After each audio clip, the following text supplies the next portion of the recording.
แต่นั่นอิ่มใจแล้วอิ่มกายอิ่มใจกลับมาแล้วก็อิ่มกายพ่อเรากินเขาเองพิธีเงินดีนอนเข้ามาแล้วก็เอาบุญเด้อคือว่าเป็นบุญเป็นกุศลน้ำกันที่ให้สาระโอกาสเวลามาห่วงแล้วก็ยังได้เอากล่องชวนน้ำเพลินเนาะมาเกินกระสุนทรงหกนะเต็มที2 สุดเราถือว่าจบไป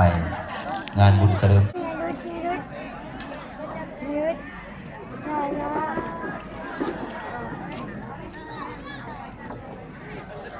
ที่เราได้สละ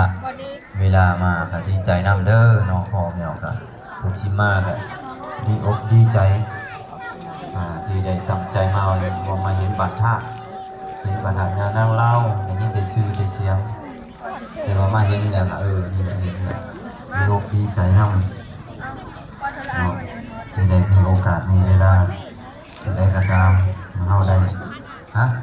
ไหวก็ขึ้นได้เบิดเนาะโมทนาและเสริม100,000 กีบสาธุ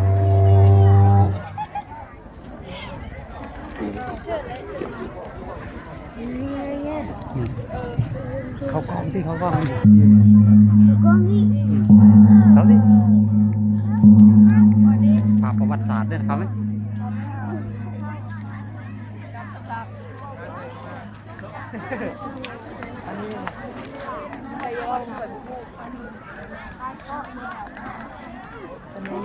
อย่างพูด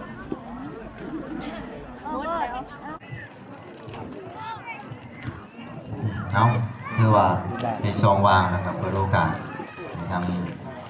อันเลขาเหมือนนครใส่บาทเนาะในปริมาณเราได้ใส่บาทก่อนก็เลยว่าเต็มเนาะคือว่าเปิดเบาๆก็ได้ครับ